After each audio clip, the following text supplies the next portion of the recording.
It is truly an honor to have one of the greatest orator ever in the field of comparative religion to speak before us right here in our hometown, Kuala Lumpur.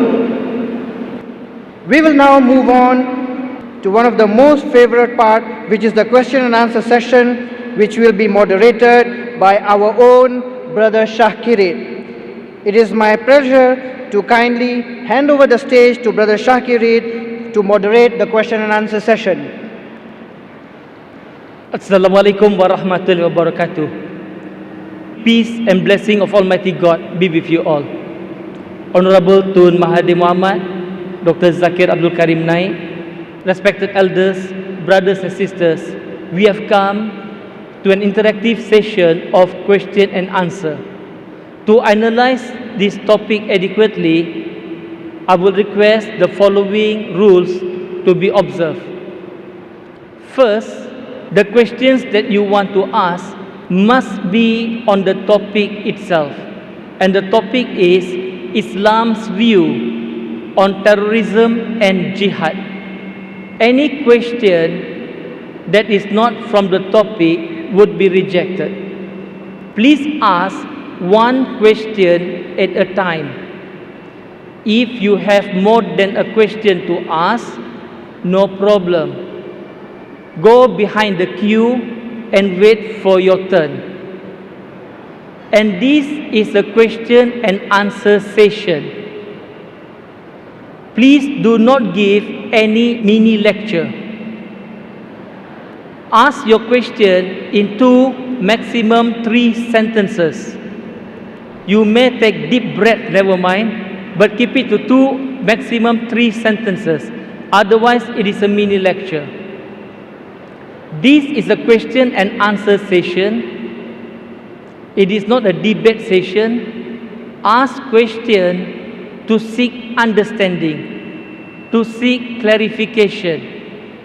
Brothers and sisters, priority would be given to our non-Muslim brothers and sisters in the audience to ask first.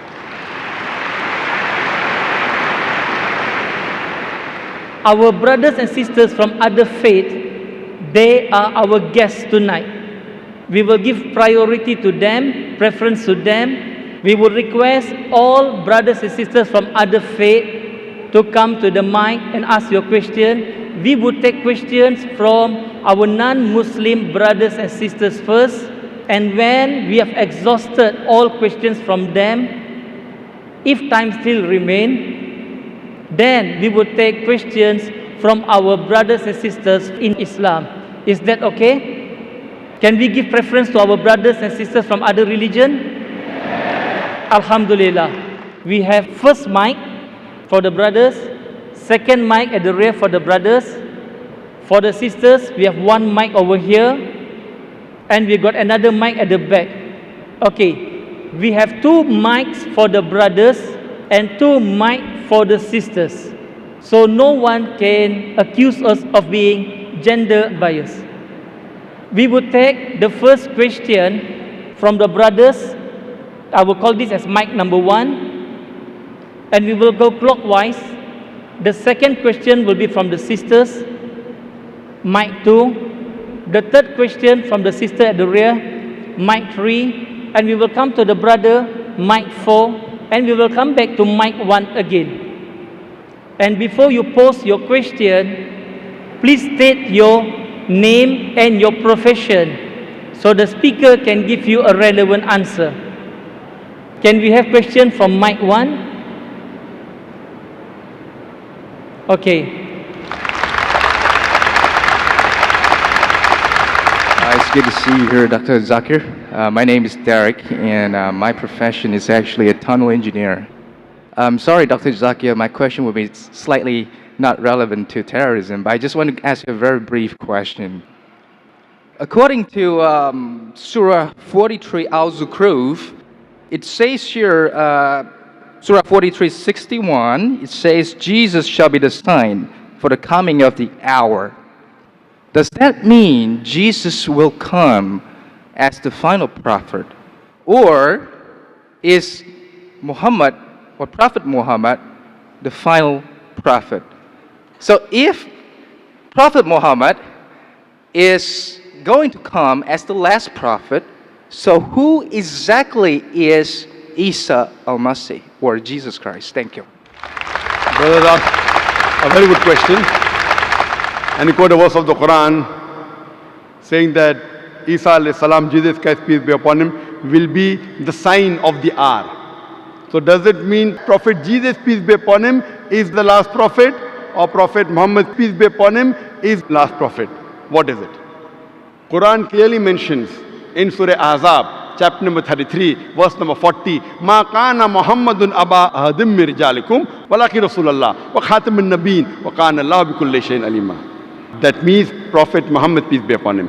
Muhammad is not the father of any of you men. Ma kana Muhammadun aba ahadim min rijalikum walakin Rasulullah. But he is the messenger of Allah.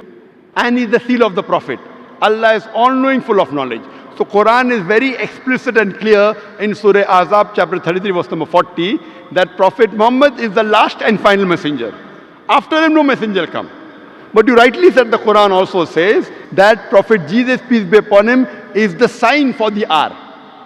Quran says that, and even Bible says that. Bible says in the Gospel of John that Jesus Christ, peace be upon him, will come in the second coming. Even Quran says he'll come again. Why? Jesus Christ, peace be upon him, is the only messenger amongst all the messengers of Almighty God whose followers mistook that he claimed divinity. You're a Christian, brother? Yes, I am. Do you consider Jesus to be God? Yes, he has the divinity. That's what I told you. Jesus Christ is the only messenger of Allah subhanahu wa ta'ala whose followers mistook him to be God. I will come to your Jesus as God later on, peace be upon him. First I'll give the reply to your question. Because the followers of the messenger, Jesus, peace be upon him, mistook him to be God, that's the reason Allah says in the Quran in Surah Nisa chapter 4 158, Allah raised him up alive. Allah raised him up alive because he was the only messenger whose followers mistook him to be God. In his second coming, he will not bring any new rule. He will come as Ummati of Muhammad sallallahu alaihi wasallam. Because Allah says in the Quran in Surah Ma'idah chapter 5 verse number 3, on this day have I completed my favor on you and have chosen for you Islam. Once the religion is complete, nothing new can be added or taken out. But Isa alayhi salam in his second coming will come to testify he never claimed divinity. Quran says in Surah Ma'idah chapter 5 verse number 116 that, O Allah, you be my witness. I never told them to worship me, but I worship Allah. Oh, Budullah, who's my Lord and your Lord. So in his second coming, he will come to clarify he never claimed divinity. And even in the Bible today if you read the Bible, Islam is the only non-Christian faith which makes it an article of faith to believe in Jesus Christ, peace be upon him. No Muslim is a Muslim if he does not believe in Jesus Christ, peace be upon him. We believe that he was one of the mightiest messengers of Allah subhanahu wa ta'ala. We believe that he was the Messiah, translated Christ. We believe that he was born miraculously without any male intervention, which many modern day Christians do not believe. We believe that he gave life to the dead with God's permission. We believe he healed those born blind and lepers with God's permission. The Christians and the Muslims are going together. But one may ask, where is the parting of ways? The parting of ways is that majority of the Christians, they believe that Jesus Christ, peace be upon him, claimed divinity. They believe that he was God. In fact, if you read the Bible, there is not a single unequivocal statement in the complete Bible where Jesus Christ, peace be upon himself, says that I am God, or where he says worship me.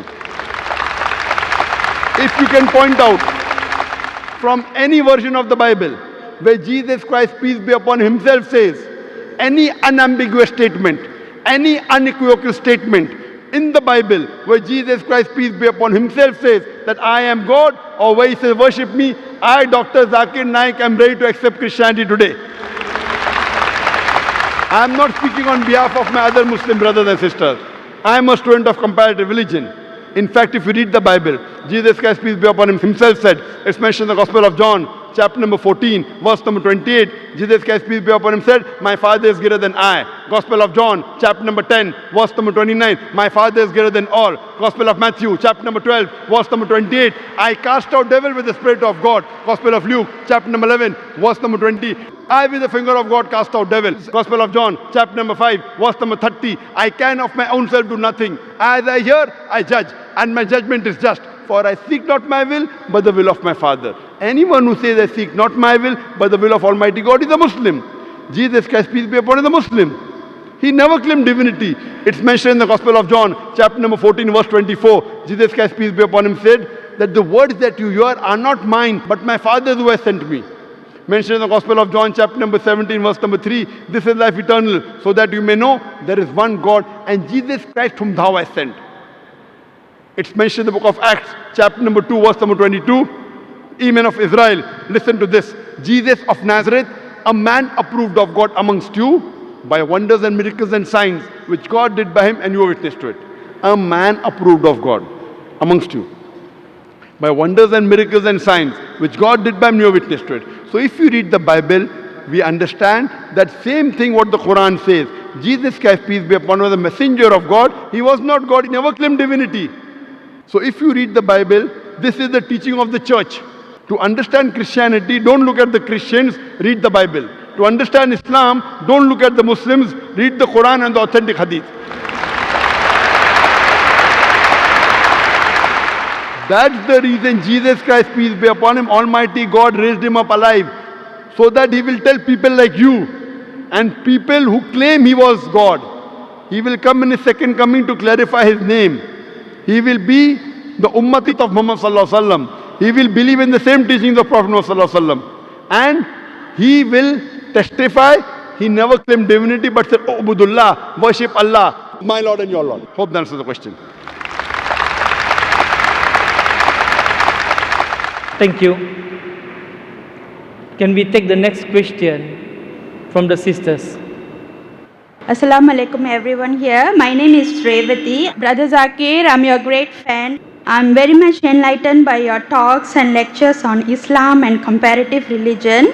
I have been reading Quran and I have a lot of Muslim friends. I'm from Singapore, born and brought up in India. I have some questions and please clarify. Thank you so much. My question is, can we relate the regeneration of skin for hellfire as stated in Quran chapter 4 verse 56 as reincarnation of new life for real suffering? Thank you. Sister asked a very good question. Thank you. She said that can we relate? She says that she has heard my talks and she is impressed, alhamdulillah. That's the reason she's quoting with reference, alhamdulillah. She's saying that the Quran says in Surah Nisa chapter 4 verse 56 that the skin is replaced so that you can feel the pain.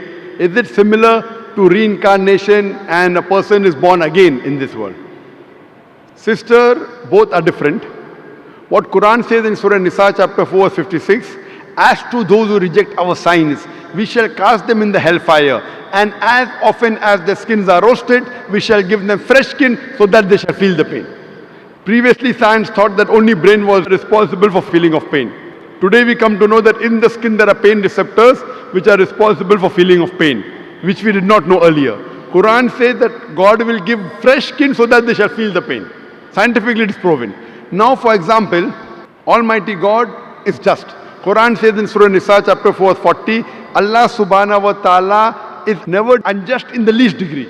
That means he's very just.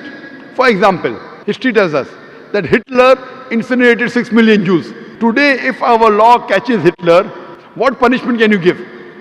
Maximum you can give is kill him. That will take care of one. What about the remaining 5,999,000 people that he has killed? In the Akhirah, in next life, Almighty God says, as to those who reject our signs, we shall cast them in the hellfire. As often as the skins are roasted, we'll give them a fresh skin. If Almighty God wants to incinerate Hitler 6 million times, he can do it. 12 million times he can do it. This is an example of the punishment in the next life. This does not justify about the cycle of rebirth. This cycle of rebirth, sister, if you read in the Vedas, Veda is the most authentic book amongst all the Hindu scriptures. The Veda speaks about Punarjanam. In Rig Ved, volume number 10, Punarjanam. Punar means next, Janam means birth. Even we believe in next birth.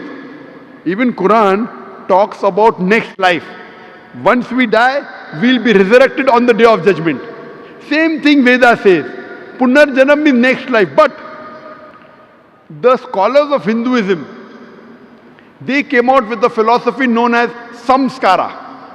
Samskara in Hinduism It is the cycle of birth, rebirth, birth, rebirth, birth, rebirth. This is nowhere mentioned in the Veda.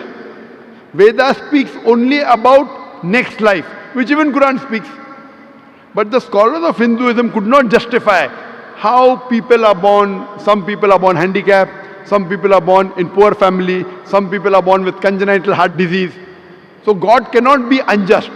So to justify the justice of God, they come with a new philosophy called as samskara, cycle of birth, death. Maybe in their previous life, they did some wrong deed, therefore they are born handicapped. This is the philosophy of the Hindu scholars, not of the scripture. Your Vedas are very explicit, punarjanam, next life. Even Quran says you come in this world. Allah says in the Quran in Surah Mulk chapter number 67 verse number 2, Allazi khalaqal mauta wal hayata. It is Allah who has created death and life to test which of you is good indeed. So this world you have only life once. Once you die, Almighty God will resurrect you on the day of judgment. That's what the Vedas say. But the Hindu scholars, they could not explain why some children are born deaf, some dumb, some with heart disease, some in a poor family. Because they could not justify, they came with this philosophy which is not mentioned in the Vedas. Same way if you read Bhagavad Gita. Bhagavad Gita says that how does a soul change body? How does a caterpillar, when he goes to a blade, he jumps onto a new blade? Same way the soul changes into a new body. Doing once we have no problem, but doing multiple times is totally wrong. Now I will give the explanation. What does Islam has to say that? Now you will ask me the question, okay, if the Hindu Pandits are wrong, what is the explanation in Quran? In Islam, as I mentioned, Allah says in Surah Mulk chapter 67 verse number 2, Allazi khalaqal mauta wal hayata. It's Almighty God has created death and life to test which of is good indeed. So this life, sister, is the test for the hereafter. Every year when you appear for the examination, the test paper keeps on changing, right or wrong? You can't have the same paper. Similarly, Almighty God tests different people in different ways. The Quran says your children are a test for you. Quran says your wealth is a test for you. So Almighty God makes some human beings born poor, some rich. For the rich people, they have to give zakat. In Islam, every rich person who has a saving of more than 85 grams of gold, he or she should give 2.5% of that saving every lunar year in charity called as zakat. Poor man, there is no zakat. He gets 100 out of 100 marks in zakat.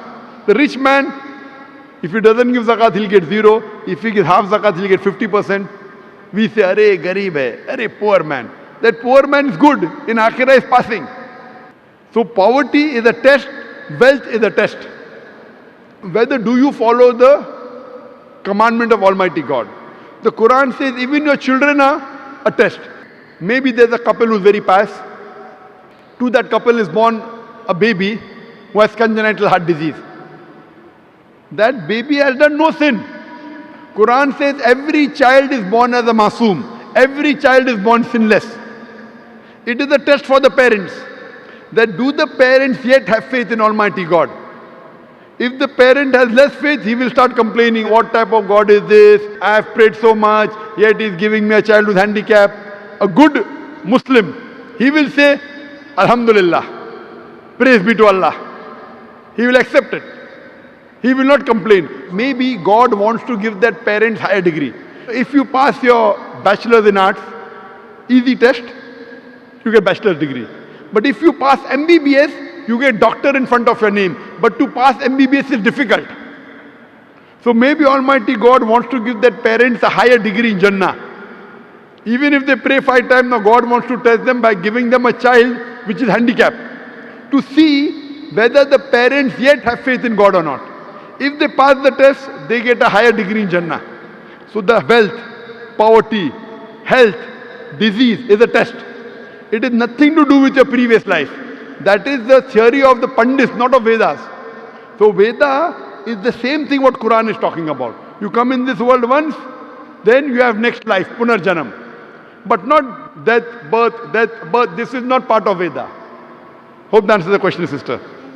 Sister, do you believe there is one God?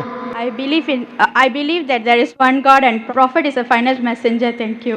MashaAllah. Do you believe idol worship is wrong? No, I'm not doing idol worship for the past 9 MashaAllah. years. And, If and you- I would like to take Shahada with my children in Singapore later. Thank you so much.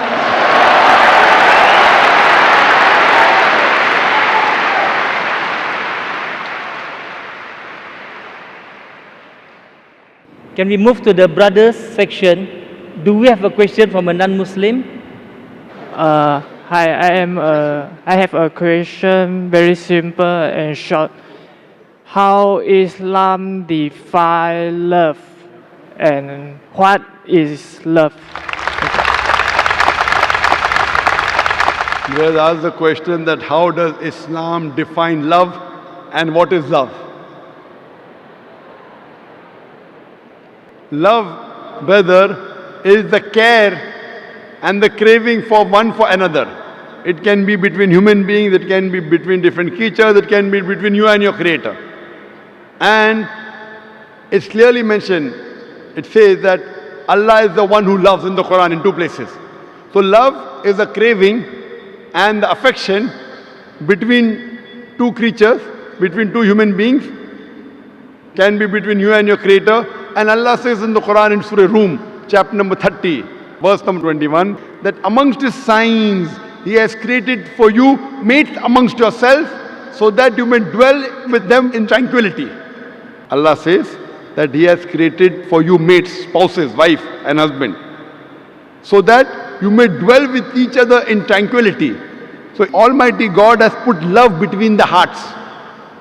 Almighty God says He has put love between the hearts of the husband and wife, so that you may dwell with each other in tranquility. That means you care for each other. If she gets hurt, you are hurt. If she is happy, you are happy. So all this is love. And therefore God says that He has put this love between the man and the woman, between the husband and wife. Hope that answers the question. Thank you.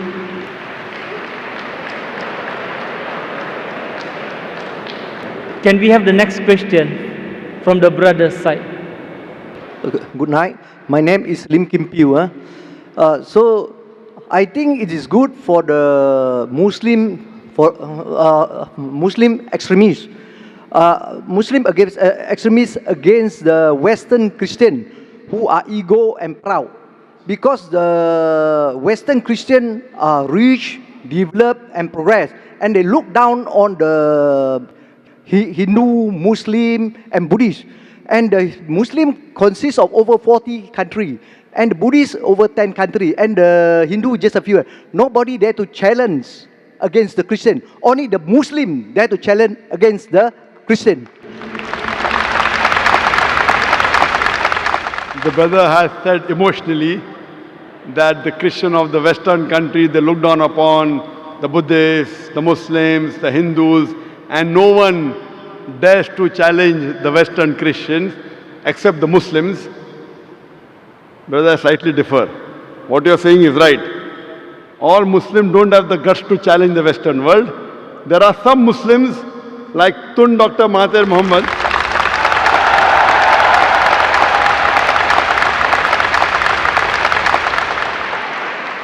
all the Muslims don't have the guts. And I am a person who is not very much in favor of politicians. There are very few politicians who I respect, and one of them is Tun Dr. Mahathir Mohamad. And I remember when I met him the first time several years back in Abu Dhabi, we were discussing, and he said that if the Muslims, if the Arabs stop dealing in dollars, America will come on its knees immediately.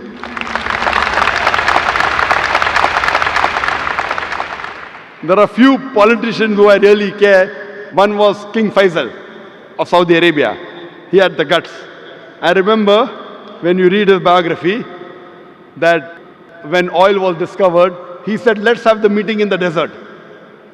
And that time when they pressurized the Muslims, King Faisal said that we are Badus, we are Bedouin, we are Arabs, we can go back to the desert. What will happen to you when we stop giving you oil? And I believe one of the sayings of Dr.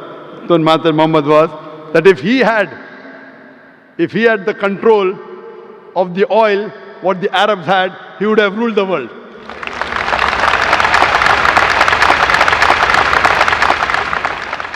That's why I said in my lecture of terrorism, Muslim monopoly, that most of the terrorist acts, directly or indirectly, are related to politicians.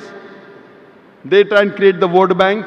They create all this problem. In Islam, we do not believe that we should look down upon one another based on caste, color or creed. Allah says in the Quran, in Surah Hujurat, chapter number 49, verse number 13, Ya ayyuhan nasu inna khalaqnakum min zakarin wa unsa wa jalnakum shu'uban wa qaba'ila lita'arafu inna akramakum indallahi atqakum inna Allaha alimun khabir. O humankind, we have created you from a single pair of male and female and have divided you into nations and tribes so that you will recognize each other, not that you shall despise each other. And the most honored in the sight of Allah subhanahu wa ta'ala is the person who has taqwa. The criteria for judgment in the sight of Allah subhanahu wa ta'ala, the only way one human being can be superior to the other human being is not by wealth, it's not by color, it's not by creed, it's not by sex, but it is taqwa, it is God consciousness, it is piety, it is righteousness. In Islam, we do not believe one human being is superior because of wealth or color or caste or creed. It is taqwa. And I do agree with you. I do agree with you totally that the Western world, they think that they are superior. They think they are superior. The only way you can be superior is by being extra God conscious, by being righteous, by being pious, not by setting rules. And when the Western world talks about justice, when they talk about freedom of expression, if it does not hurt them, you have freedom of expression. If it hurts them, no freedom of expression. And the Western world talking about justice, I feel that one of the most unjust countries in the world are the Western countries. They talk about justice, but they are far away from justice. However much they are trying to attack Islam, Islam is growing. Islam is growing. There are, mashallah, few Muslims who speak against the Western world, and the Western world tries and shut their voice. That's what they tried to do to ex-Prime Minister, but mashallah, Allah helped him and he came up again. We know the history. And that's what they do, that those Muslims who speak the truth, because of my being very vocal and speaking the truth, the Western world doesn't like me speaking the truth. I'd like to give an example. I have been to UK several times. In 2010, when we had the Wembley Arena, we had the NEC Arena in Birmingham. There, the Home Secretary took objection to one of my statements. I said that killing innocent people is prohibited in Islam.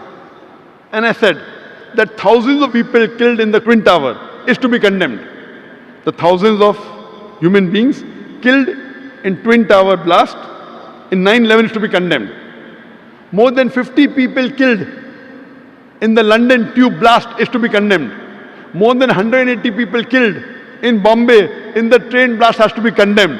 But I told the Muslim, don't put a full stop. Besides condemning all this, I also condemn the thousands of innocent people killed in Afghanistan, in Iraq and Palestine. So the Home Secretary of UK put a ban. Zakir cannot enter UK. I told that the thousands of Americans killed in the Twin Tower I condemn. More than 50 Britishers killed in London condemn. More than 180 Indians killed condemn. But I was careful, the thousands of innocent people killed in Afghanistan. I didn't say thousands of Afghanistanis. Because the Western world considers some are terrorists. So I was careful in using my statement, thousands of innocent people killed in Afghanistan, in Iraq, in Palestine. So they want to ban me. They talk about freedom of expression. As long as you don't expose them, they don't mind. Once you expose them, they don't like freedom of expression. So I do agree with you. But alhamdulillah, summa alhamdulillah, however much they try and suppress Islam, Islam is spreading. The more they try and suppress Islam, the more Islam is spreading. Whatever they do, because Allah has given a promise that this deen will prevail over all the deens. And today, what the Western world is fearing maximum, they fear Islam.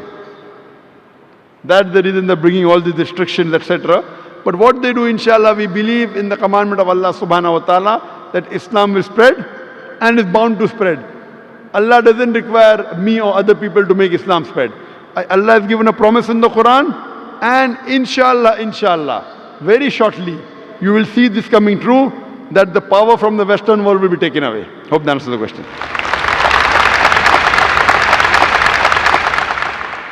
Thank you. Can we have the next question from the sister? Very good evening, Dr. Zakir.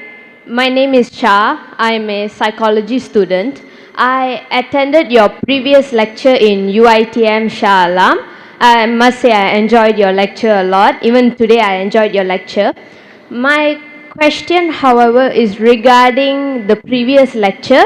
You spoke about universal brotherhood in UITM Shah Alam.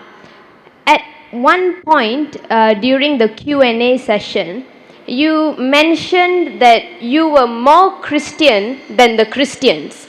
Now, I am not, from what I know, a person is a Christian provided they are either baptized into Christianity or they accept Jesus Christ as their personal savior. Only then a person is a Christian. So I just wanted to know how exactly you could refer to yourself as more Christian than the Christians. That's all.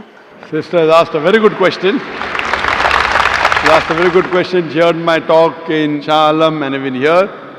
She asked a question. I said that I'm more Christian than the Christians. How can I be a Christian if I'm not baptized, if I don't believe Jesus is God? Sister, you quoted me correct, but you didn't give my complete quotation. Before I said I'm more Christian than the Christian, I said one statement. If Christian means a person who follows the teachings of Jesus Christ, peace be upon him, then we Muslims are more Christian than the Christians themselves. There was a criteria before saying that. If Christian means a person who believes in teachings of Jesus Christ, peace be upon him, then I'm more Christian than the Christians themselves. And then I said that the Bible says that Jesus Christ, peace be upon him, was circumcised on the 8th day. Most of the Christians aren't circumcised. All the Muslims are circumcised. Bible says in the book of Ephesians chapter 5 verse number 18, don't have alcohol. In the book of Proverbs chapter number 20 verse number 1, don't have alcohol. As a whole, the Muslims don't have alcohol, but the Christians have. Bible says in the book of Leviticus chapter number 11 verse number 7 and 8, don't have pork. In the book of Deuteronomy chapter number 14 verse number 8, don't have pork. In the book of Isaiah chapter 65 verse number 2 to 5, don't have pork. We Muslims don't have pork, but the Christians have. Bible says do hijab, that you cover your head. Bible says in the book of Deuteronomy chapter number 22 verse number 5, in 1 Timothy chapter number 2 verse number 9, in the 1 Corinthians chapter number 11 verse number 5 and 6, do hijab. The Muslim as a whole do hijab, but the Christian don't cover the head. So if Christian means a person who follows the teachings of Jesus Christ, peace be upon him, we Muslims are more Christian than the Christians themselves. But that's my point. Christianity doesn't mean a person who follows the teachings of Christ, So because what does it mean? So what Jesus does it mean? of Nazareth was a Jew. He was born a Jew, he lived a Jewish life, and he died a Jew. So if you were to follow the teachings of Jesus of Nazareth, it wouldn't make you a Christian, it would make you a Jew, because he taught you Jewish teachings. However, accepting Jesus of Nazareth as your personal savior, and only through him you can go to heaven, that, however, Dr. Okay, Zakir, sister, will make you a Christian. Point out one verse of the Bible which says that accepting Jesus Christ as your Savior will make you go to heaven. Give me one equivocal statement in the complete Bible where Jesus Christ, peace be upon himself, says that I am God, or where he says worship me. I will accept your type of Christianity today.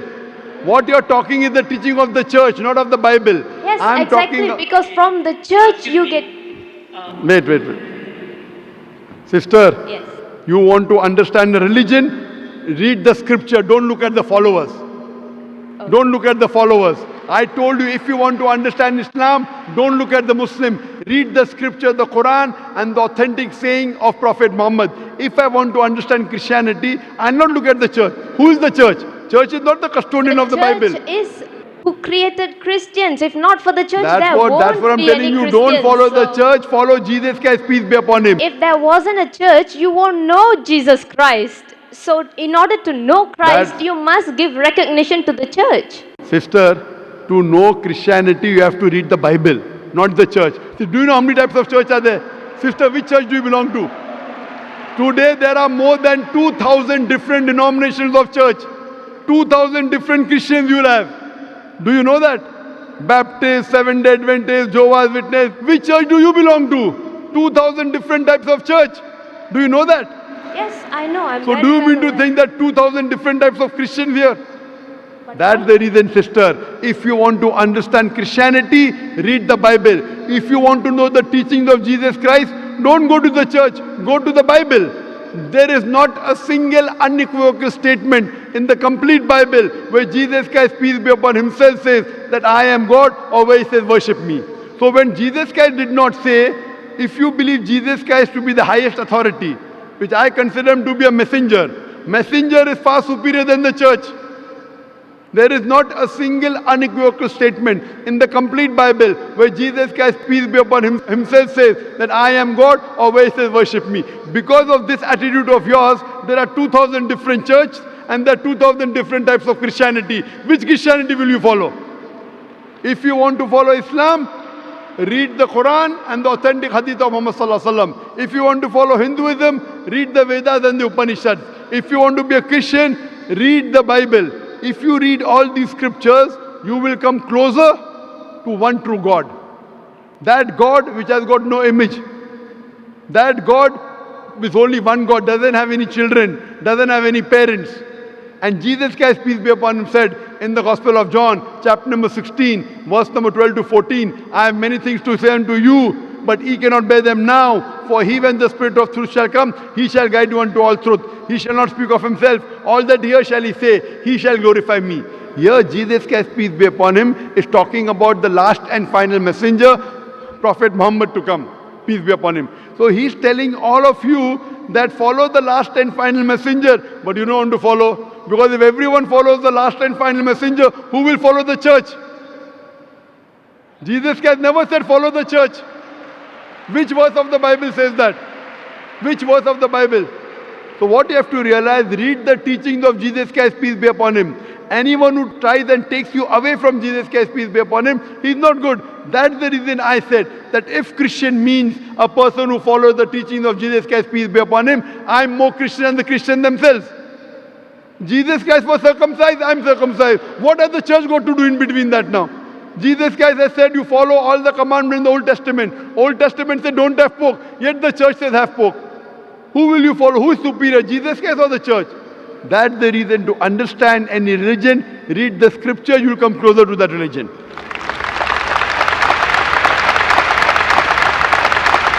Thank you. Okay, we will move to the brothers at the back. My name is Munishri Vatsa. I strictly believe in God, and I believe that religion is a way of worshipping the God. So does this religion really matters to acquire the enlightenment? Brother says he believes in God and he believes religion is a type of worshipping God. Does it help in enlightenment? Yes, brother. You rightly said that you believe in God. Religion is worshipping God. Religion, according to the Oxford Dictionary, means a belief in a supernatural controlling power, a God or gods that deserve worship.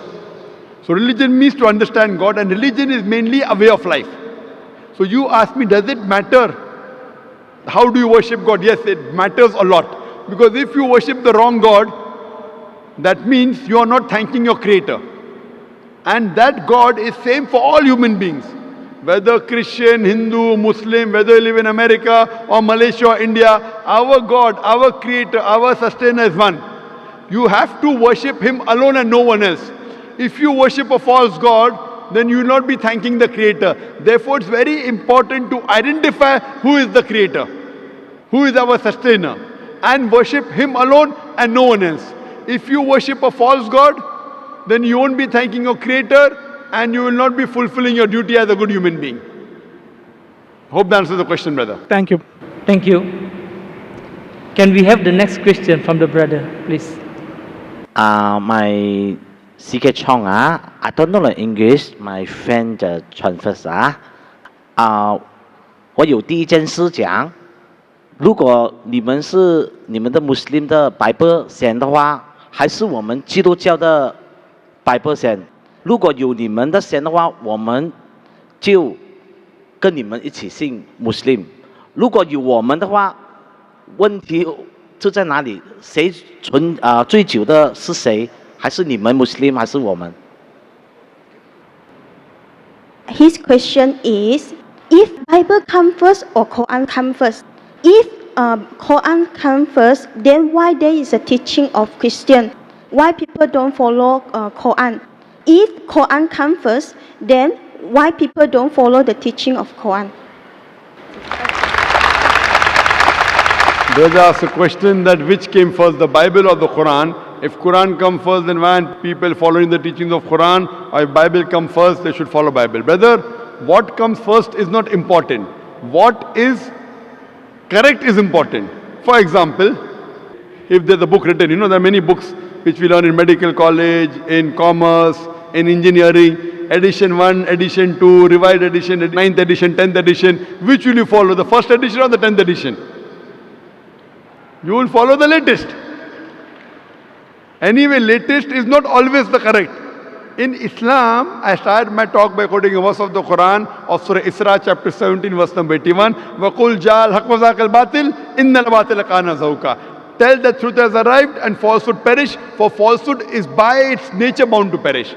So it is not what comes first should be followed, what is correct should be followed. Most of the time what comes latest is the best, but not always correct. There may be certain things which are previous, which came earlier, which may be correct. If you realize Allah subhanahu wa ta'ala has sent several messengers on the face of the earth. By name 25 are mentioned. Adam, Noah, Abraham, Moses, Jesus, Muhammad, peace be upon them all. But all the messengers that came before were meant for a particular group of people, and their message was supposed to be followed for a particular time period. Since Prophet Muhammad is the last and final messenger, he was not sent only for the Muslims or the Arabs, he was sent for the whole of humanity.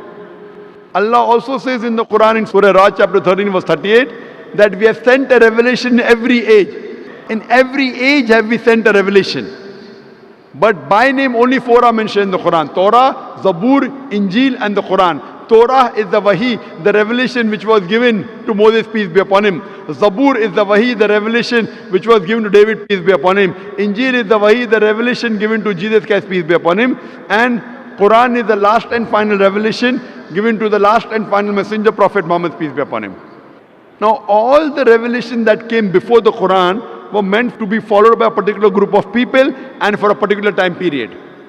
Injil was revealed only for the Bani Israel and was meant to be followed until the last revelation came, the Quran.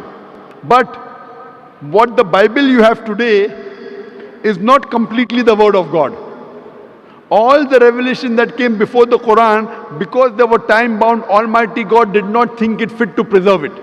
Today the Bible that we have, according to the scholars of the Bible, they say that this is a mixture.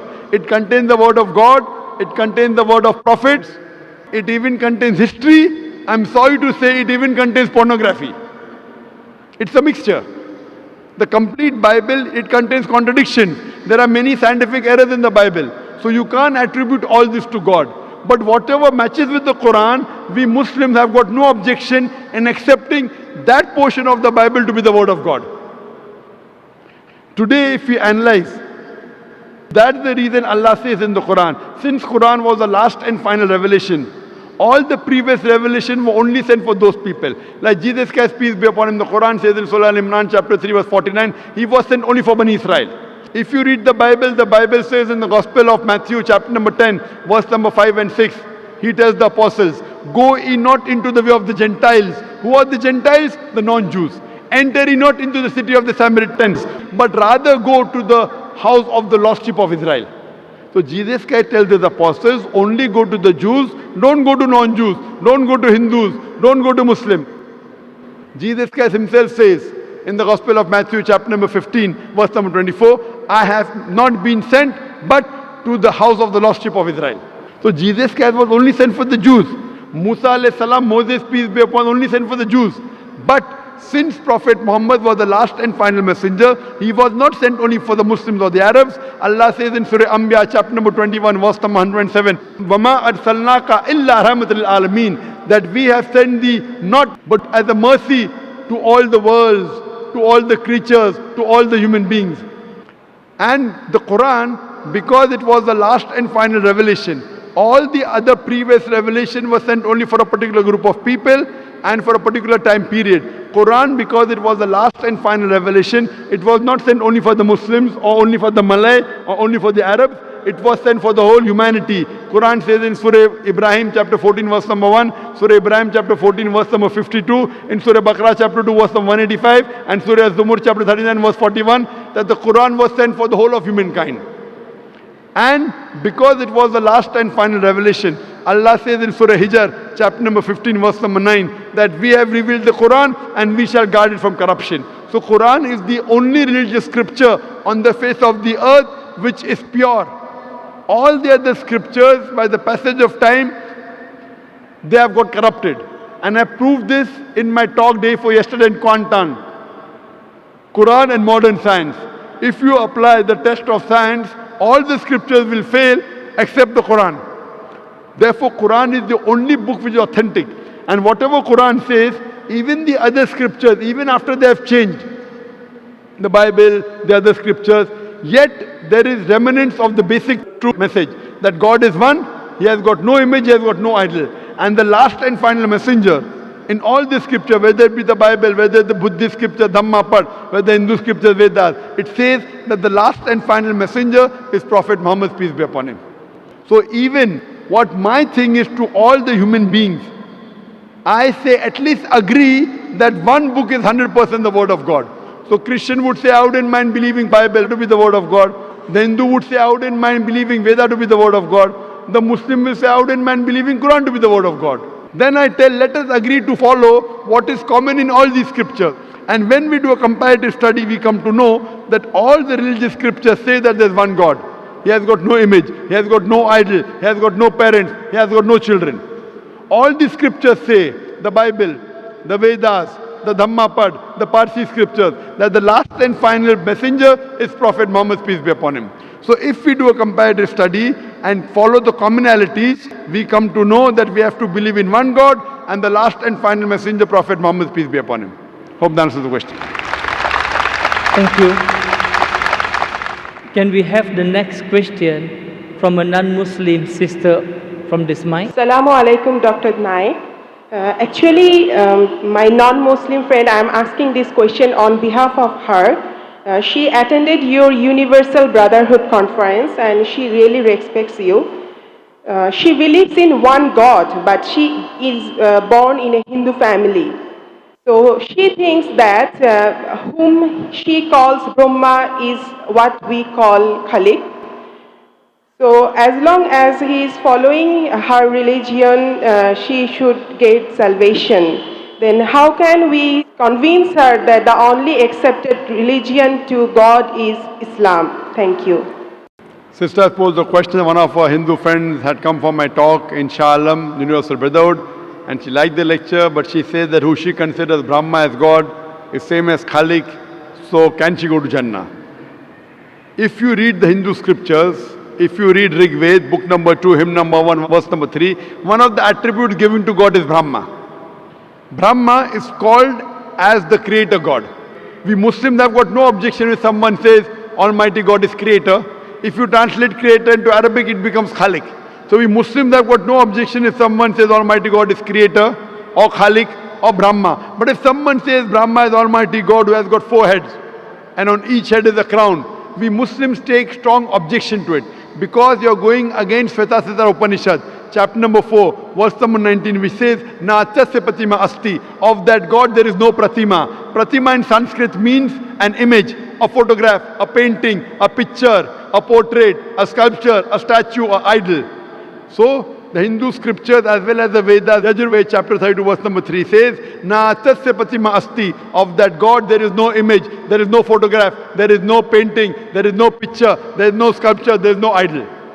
So the moment you give an image to God, that means it is not the true God.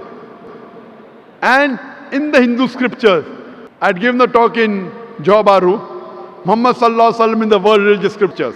In the Hindu scriptures, it prophesies the coming of Muhammad Sallallahu Alaihi Wasallam. If you read Bhavishya Purana, Parva 3, Khanda 3, Adhyay 3, Shlokas 5 to 8, it talks about Muhammad Sallallahu Alaihi Wasallam. If you read Bhavishya Purana, Parva 3, Khanda 3, Adhyay 3, Shlokas 10 to 27, it talks about Muhammad Sallallahu Alaihi Wasallam. If you read Bhavishya Purana, Parva 3, Khanda 1, Adhyay 3, Shlokas 21 to 23, it talks about Muhammad Sallallahu Alaihi Wasallam. If you read the Kuntap Suktas, Atharva Ved, book number 20, hymn number 127, verse number 1 to 14, it talks about Muhammad Sallallahu Alaihi Wasallam.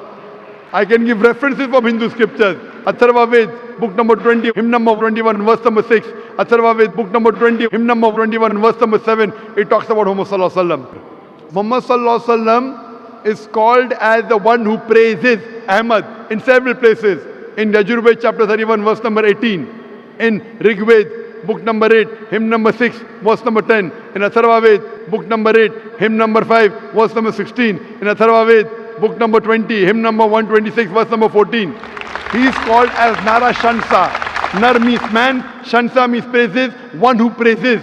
If you translate Nara Shansa into Arabic, it becomes Muhammad. He is named as Muhammad Nara Shansa in several places in Hindu scriptures. In Rigved, book number 1, hymn number 13, verse number 3. In Rigved, book number 1, hymn number 18, verse number 9. In Rigved, book number 1, hymn number 106, verse number 4. Rigved, book number 1, hymn number 142, verse number 3. Rigved, book number 2, hymn number 3, verse number 2. Rigved, book number 5, hymn number 5, verse number 2. Rigved, book number 7, hymn number 2, verse number 2. Rigved, book number 10, hymn number 100, verse number 3. Yajurved, chapter number 20, verse number 37. Yajurved, chapter number 20, verse 57. Yajurved, chapter number 21, verse number 31. Yajurved, chapter number 28, verse number 2. Yajurved, chapter number 28, verse number 19. Yajurved, chapter number 28, verse number 42. I can go on and giving references only of Hindu scriptures about the last and final messenger, Prophet Muhammad, peace be upon him. He is even prophesied as Kalki Avatar. If you read Kalki Purana, chapter number 2, verse number 5, 7, 11, 15, it says that the last and final messenger, his father's name shall be Vishnu Yas, that is servant of God. Abdullah, which was the name of Muhammad Sallallahu Alaihi Wasallam's father. His mother's name will be Sumati, which means peace, serenity. In Arabic, Amina, which was the name of the mother of Muhammad Sallallahu Alaihi Wasallam. He'll be born in the village of Sambala, that is the village of peace and serenity, Makkah. He'll be born in the family of the chief of village of Sambala. Muhammad Sallallahu Alaihi Wasallam was born in the family of Quraysh. It says he'll be born on 12th day of Madhav, 12th Rabi Awwal. He will have 4 friends, the first 4 Khulfa Rashidin. There are so many prophecies. So if she's a good Hindu, she should believe in one God who has got no idol and no image. He should believe in the last and final messenger, the Kalki Avatar Muhammad Sallallahu Alaihi Wasallam. Hope that answers the question. Thank you. Can we have the next question from non-Muslim brothers at the back? Yes. Okay, go ahead. Good evening, Dr. Zakir Naik. My name is Kamalanathan. I'm a student. And my question is, a few years back, Malaysian Fatwa Council, they banned Muslims from doing yoga. They say it's against Islam. Is that true? Is it true from the point of Al-Quran? Thank you.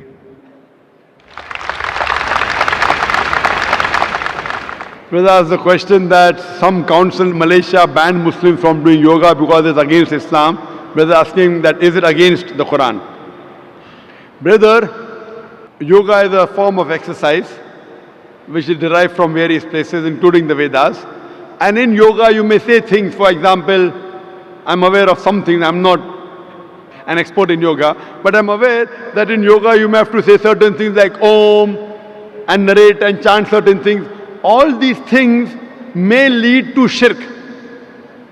It may lead to shirk. That means you're calling somebody else as the creator besides Allah subhanahu wa ta'ala. In Islam, as I mentioned in my talk, according to Surah Nisa chapter 4 verse 48 and Surah Nisa chapter 4 verse 116, Allah will forgive any sin, but the sin of shirk He'll never forgive.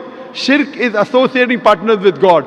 So if you associate anyone else with God, call anyone else God besides the true God Allah, then it is shirk. So these things many a times lead to shirk. So I do agree with the Malaysian Council that they banned Muslims from doing yoga. Thank you. Can we have the next question from the brother? Hallelujah. I can ask for some question with you. Before I thankful Dr. Tun Mahathir because very nice opening the program, and also my High Commission Pakistan is here, and also I very respected. I am from Pakistan, Christian. My name is Yusuf Masih, and I want to talk with you Hindi and own language. क्या ना नहीं आप दोनों में अगर हिंदी बात करें तो बेहतर हो जाएगा. I can understand Hindi, but all this audience majority will not. There are very few Pakistanis and Indians here. So if you can't speak English, speak in English. I have a lot of questions. Ask one question which is the most important. But I want to ask with our language easy for me and easy for you. Okay, you ask in Hindi and I translate into English. Just now one sister asked you some questions. You ask in Hindi, I will translate in English. Yes, brother. Okay. मेरा पहला सवाल ये है कि मैं पाकिस्तान के स्कूलों में पढ़ता रहा हूँ और सलामियात दुनियात सब कुछ पढ़ा मैंने, ठीक है. वहाँ पर हमारे टीचर थे कारी करामत साहब, तो अभी बहुत हो गए, खुदा उनको जन्नत नसीब करे. तो वहाँ किताबों में लिखा है कि नबी मोहम्मद सब नबियों के नूर हैं, ठीक है.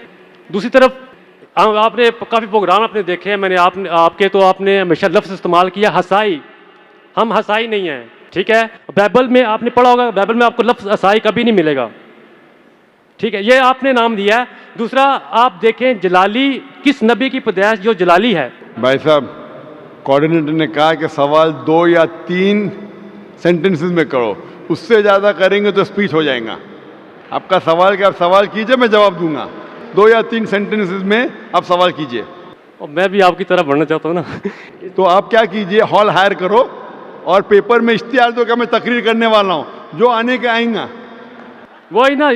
तो आज आपकी तकरीर सुनने के लिए लोग ने आए, तो ये सवाल जवाब का सेशन है. आप सवाल पीछे 2 या 3 सेंटेंसेस में बस. आप ये बता दें इन दोनों नबियों में जलाली पैदाइश दोनों में किसकी थी? कौन से 2 नबी में से? नबी मोहम्मद और यसू अल मसीह में. The brother asked the question, क्या between Muhammad sallallahu alaihi wasallam and between Jesus Christ peace be upon him, who was more? Jalali can be translated into Jalali का आपको ये बोलो who's better? No, glory कह लें. Glorious. जलाली पैदाइश कह सकते हैं आप. बेहतर नहीं आप दोनों में ये बताएं कि दोनों में से सबकी मुकद्दस, दोनों में से मुकद्दस पैदाइश किसकी है? Brother is asking a question that who was born better? Muqaddis Paidaish means who was born more pure. He is a Christian. He is asking a question trying to lead me, and this Christian missionaries normally do. What he is asking, who was born more pure? Indicating that Prophet Muhammad sallallahu alaihi wasallam was born naturally. He had a mother and father. Jesus Christ peace be upon him had a mother but no father. So normally Christian missionaries ask this question, which is beating around the bush and then asking that Prophet Muhammad had a mother and father. Prophet Jesus had a mother but no father. So who's greater? Who's greater? The reply to this is given in the Quran in Surah Al-Imran, chapter 3, verse 59, which says, Inna masala Isa inda Allahi ka masala Adam. Khalaqa min turab. Summa qala lahu kun fayakun. The similitude of Jesus in the sight of Allah is the same as Adam, peace be upon him. He was created from dust and said be, and it was. If he wants to say that Jesus Christ is superior, he is God because he was born without a father, then Adam, peace be upon him, is greater God. He had no mother and no father. No. आदम को खुदा ने बनाया था. भाई साहब आपने सवाल पूछे, मेरा जवाब सुनो. अभी मैं जवाब खत्म नहीं हुआ. आपको लेक्चर देने का तो हॉल आयर को इश्तिहार दो. ये लेक्चर का टाइम नहीं, ये सवाल जवाब का टाइम है. आप मेरा जवाब सुनिए. If they say that Jesus is God because he had got no father, then Adam, peace be upon him, is greater God according to the Bible and the Quran because he had no mother and no father. So the reason is that Almighty God is the creator. He can create in different ways. Normal human being to born, you require mother and father. But Almighty God even can create without mother and father, that is Adam, peace be upon him. He can create with mother without a father, that is Isa alayhi salam. With a man and without a female is Bibi Hawa. Allah subhanahu wa ta'ala is the creator. So just because Jesus Christ, peace be upon him, has no father, that does not make him God. If that is the case, then Adam, peace be upon him, is greater God, which Christians will never agree. So this is what Quran says. When you talk with the people, non-Muslim, Ta'ala ila kalimatin sawa'im bainana bainakum. Come to common terms as between us and you. So this is how Christian missionaries, they try and catch fish. They try and catch fish. They try and trap the Muslims by quoting from the Quran. And the Muslims who don't know comparative religion, they get trapped. If you hear my lecture, deceit in Christian evangelism. Deceit in Christian evangelism. How do they deceive the people with false things? And they trap is a full lecture of mine. That will give you how the Christian missionary try and catch fish. What we believe, we should not deceive anyone. We believe in haqq. As I said in my talk, وَقُلْ جَعَلْ حَقْ وَزَاقَ الْبَاطِلِ إِنَّ الْبَاطِلَ كَانَ زَوْقًا. When truth is hurled against falsehood, falsehood perishes. For falsehood is by its nature bound to perish. What Jesus Christ, peace be upon him, said, I want to tell you, brother, in the Gospel of John, chapter number 16, verse number 12 to 14, I have many things to say unto you, but ye cannot bear them now. For he, when the Spirit of truth shall come, he shall guide you unto all truth. He shall not speak of himself. All that he hears shall he speak. So what we realize, your Jesus Christ, peace be upon him, spoke about the last and final messenger to come, and his name is Prophet Muhammad, peace be upon him. Okay, do we have a question from the brother at the back, non-Muslim brother? Yes, please go ahead. Good evening. My name is Lloyd Leslie. I'm from Tanzania. I'd like to thank you for this opportunity you've given me today. I have a simple question. I'd really like to know, where does Islam stand in giving people second opportunities? Because I believe as all human beings, we all make mistakes, but we tend to judge each other differently. If I break a glass or if I stab someone, it's okay, but it's different when someone commits adultery or kills. So how do you actually weigh sins? I just want to know that. How do you justify these things in Islam? Brother asked a very good question, that what is the Islamic viewpoint on giving someone a second opportunity? If you read the Quran and the Hadith, Almighty God does not give you second opportunity, He gives you hundreds of opportunities. Hundreds. Allah says that never despair at the mercy of Allah. Never despair, never think that Allah will never forgive you. That's the reason every chapter of the glorious Quran, except for Surah Tawbah, chapter number 9, begins with the beautiful formula, Bismillah ar-Rahman ar-Rahim. In the name of Allah, most gracious, most merciful. You may have done maximum sins in the world, yet never think that Allah will not forgive you. As long as you repent. Now, in Islam, there are certain criteria for repentance. If you have done a sin, and if you repent, Allah will inshallah forgive you. To repent, there are some criteria. First, you agree what you're doing is wrong. Number 2, stop it. Number 3, that if you can reverse it, the act, you reverse it. Number 4, never do it again. Agree it is wrong, stop it, reverse it if you can, never do it again. For example, if you have robbed, agree it is wrong. Point number 2, stop robbing. Point number 3, if you can return the thing you have robbed, return it. Point number 4, don't do it again. If you have done adultery, for example, agree it is wrong, stop it. Ask for forgiveness, you can't undo it. Ask for forgiveness, don't do it again. What about capital punishment? How do you explain? Brother, that's a very good question. How do you explain the capital punishment? If someone has done adultery, what is the capital punishment? In Islam, capital punishment is there if there are 4 witnesses. In Islam, if someone does adultery and if you have 4 witnesses, then the person who has done adultery is supposed to be put to death. For your information, let me tell you that in the life history of Prophet Muhammad and the Sahabas, there were only couple of people who were put to death, those who themselves wanted to be put to death. They themselves told the Prophet, I have done adultery. Prophet said, go away. Again the lady came. The Prophet said, when the child is born, come to me. The Prophet kept on evading, but she insisted. Then when she insisted, then the Prophet said, okay, stone her to death. And when she died, one of the Muslims cursed her. So the Prophet said the forgiveness that she has asked for, even if you distribute in the whole city of Medina, yet it will be more. That means she wanted to be punished so that she will go to Jannah. There is not a single case in the hadith of Muhammad sallallahu alaihi wasallam where a person was put to death because of 4 witnesses. There were few cases, all of them volunteered to be killed.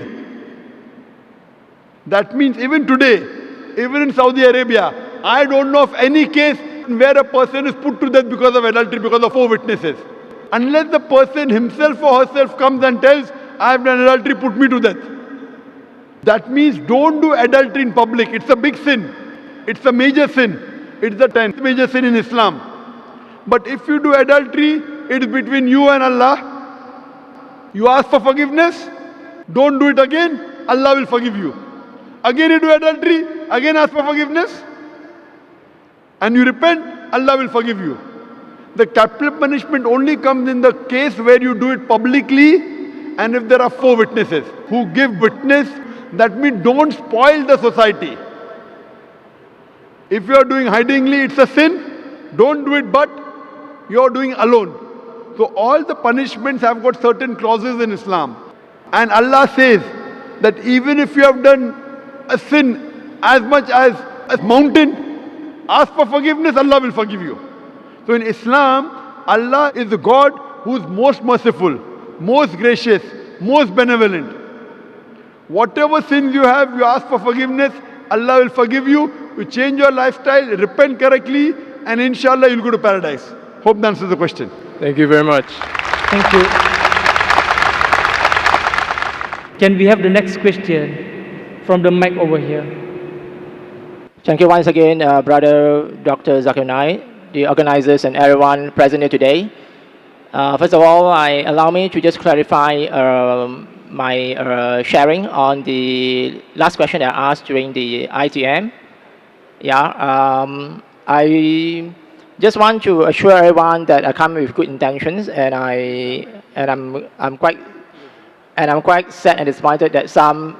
Brother, as the rule was mentioned, 2 or 3 sentences. We don't want you to repeat what you did in Inshallah. 2 or 3 sentences, no need of greeting us. Direct come to your question, 2 or 3 sentences, we'll give the answer. There are many people waiting in the queue, brother. So Okay. see to it that don't do what you did in Inshallah. Ask a question in 2 or 3 sentences, forget the surrounding. It's my field answering question answer session. 2 or 3 sentences, ask your question, Inshallah I'll answer fast. Yes, brother. I just want to, this is not a question, I just want to share another viewpoint regards the Ali Kitab. Brother, this is a question answer time. If you have a question, pose the question. That will be appreciated. I say this because, very interestingly, because Malaysia also follow the schools of Imam Shafi'i. And actually, Imam Shafi'i actually goes for the more open interpretations of the Ali Kitab, as opposed to some schools and jurists that only limit it to the Jews and Christians. Actually, it's based on the scrolls of Abraham, the Psalms of David, Quran verse chapter 87, verse 19. And I hear a commentary by Professor Kamali in this book, Common Grounds Between Islam and Buddhism, which I will present it to you afterwards. Brother, I told you last time, Imam Shafi wrote the book Al-Umm. Get me reference from that, I will believe. You are getting a book somebody else wrote. For me, when I quote you Quran directly and read from the Quran, if you read from a book somebody else has written, that doesn't carry weight for me. For me, if you want to quote Imam Shafi, he had Jadid and Qadim. I have read that book. Quote me from that book. Don't quote me from a book somebody else has written. It's not correct, it's not verified. You are doing the same thing what it is in Inshallah. If you want to quote Imam Shafi, quote from his book Al-Umm. Not from the book you are holding. The book you are holding is not Al-Umm. You go to the library, get the book of Al-Umm, get the translation, quote from that, I'll believe in you. Do we have a question from the brothers' mic at the back? Okay, go ahead. Hi, I have a question. How Islam see if a person is without religion, but he is happy and satisfied to his life? Logically, we can believe that a happy person will not easy to getting a criminal. The brother has said that if a person is happy in life, he will not become criminal. Many criminals become happy. So I disagree with your philosophy. There is no philosophy that a person who is happy in life will not become criminal. A person becomes a criminal and yet happy. As far as the basic question is, what does Islam have to say about if a person who does not believe in religion? What is the definition of religion is important. Everyone has certain way of life. Religion by definition means a way of life. Everyone has certain way of life. He may not believe in God, that's different. But everyone has a certain way of life. And that way of life, if it matches with the Quran, it is correct. We have to follow the way of life as prescribed by our Creator, Allah subhanahu wa ta'ala. Quran says in Surah Al-Imran, chapter 3, verse number 19, Inna dina indallahi al-Islam. The only religion, the only way of life accepted in the sight of Allah is Islam. Islam means submitting your will to Almighty God and following the commandments in the Quran.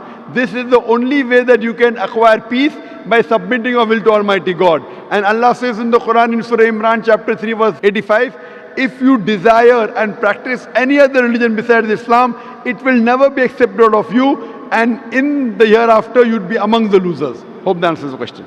Thank you. Can we have the next question from the mic in front? My name is Chandran. Good evening, Dr. Tun Mahathir. How are you, sir? And Dr. Zakir, how are you, sir? I have deep respect for you. I've heard you in the YouTube many a times, and I know who you are, sir. Okay. You said about the ratio of conversion. Dr. Zakir said India was ruled by Muslims for 1,000 years, and India is still Hindu. America and Europe may become Muslim countries because of you. But 1,000 Zakir Naik. Naik means up in Malay, no? Or 1,000 years from now, Hinduism will not turun, but will naik. For now, India will be Hindu, for even for 1,000 more years. Even if the world is broken, up tomorrow, a Hindu will pray Namah Shivaya. Thank you, sir. The brother asked the question that I said America, many people accepting Islam, and if Muslims ruled India for 1,000 years, yet 80% are Hindus. Naik means up.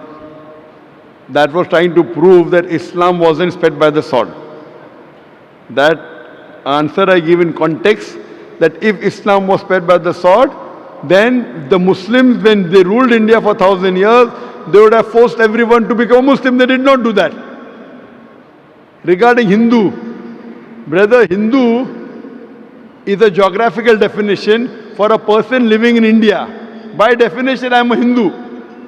Hindu is a geographical definition, and I will remain a Hindu. It is not a religious definition. According to Pandit Jawaharlal Nehru, the word Hindu did not appear in any of the Indian literatures until the Arabs came to India. This word Hindu was given by the Arabs. Hindu means living in the land of India. Even today when I go to Gulf countries, Saudi Arabia, they call me Hindi. Hindi means Indian. So Hindu is not a religious definition. It's a misnomer. Therefore Swami Vivekananda said that Hinduism is a misnomer. They should be called as Vedantist. So if you say Hindu, yes, India will be there, inshallah. And I'm proud to be an Indian. And the people living in India are called Hindu. It's a geographical definition. It is not a religious definition. Nowhere will you find in the Vedas, the Upanishad, the word Hindu. It all came after the Arabs gave this word. The right word should be Sanatar Dharma or should be Vedantist. So this word is a misnomer. So geographically I am a Hindu because I live in India and it will remain there. But as far as the religion, the fastest growing religion throughout the world today is Islam, not only in the Western world, even in the Eastern world. Throughout the world today, the fastest growing religion in the world is Islam.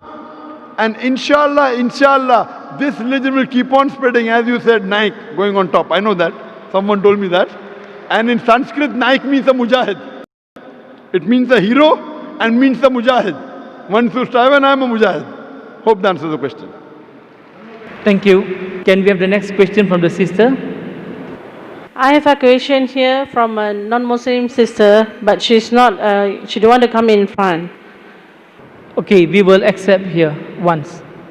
A non-Muslim sister has accepted Islam. She believes in one God and prayers, but she cannot tell her family as it is will endanger her life. Her family wants her to marry a non-Muslim. If she marries a non-Muslim, does that make her a non-believer again? The sister has said that she believes in Islam, she believes in one God, she has become a Muslim, but her family doesn't like it and family wants to force her to marry a non-Muslim. So does that make her an unbeliever? It's clearly mentioned in the Quran. Allah says in the Quran in Surah Baqarah chapter number 2 verse number 221 that do not marry an unbelieving woman, do not marry an idolatress until she believes. A believing woman is far superior than an idolatress even if she allows you. And the verse continues, do not marry an unbelieving man, an idolater, until he believes. A believing man is far superior than an idolater. So marrying a non-Muslim according to the verse of the Quran, a person who does shirk is prohibited. It's not allowed in Islam. If she has accepted Islam and she believes that Islam is the right religion, she believes in one God and Prophet Muhammad Messenger, then she should marry a Muslim only. If she marries a non-Muslim, it's not allowed in Islam. Hope that answers the question. Thank you. Can we have the next question from the brother? Yes, thank you for the wonderful talk. My name is Chai. I just want to know, since media is the most powerful weapon nowadays, certain irresponsible parties have released media which causes certain parties to resort to much violence method in solving the problem. According to Al-Quran, what is the best approach for this kind of scenarios? The brother asked the question, I think is referring to the innocence of Muslims, correct? Yes, correct. The brother is saying that sometimes certain things, as media is the most powerful weapon, certain things come into the media which hurt the feelings of other people. So what is the best strategy that should be done? Brother is talking about a movie that was released a few weeks before, Innocence of Muslim, which has caused turmoil in the Muslim Ummah, a hue and cry. And I have given a reply that how Muslims should behave.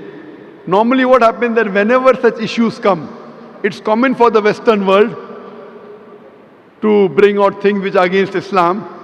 We had the case of Salman Rushdie wrote satanic verses, Taslima Nasreen wrote Lajja, then we had the Danish cartoon, now we have Innocence of Muslims.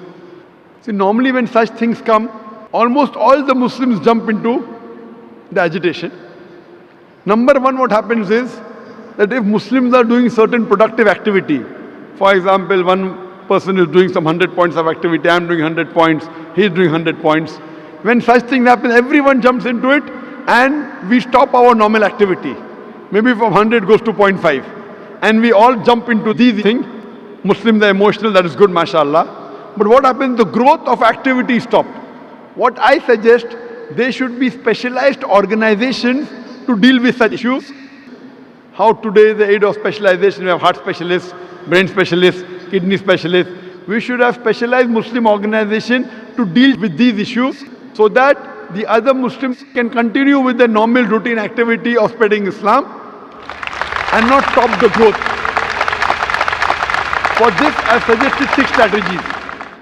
Number one, what I suggest is there should be a battery of international lawyers.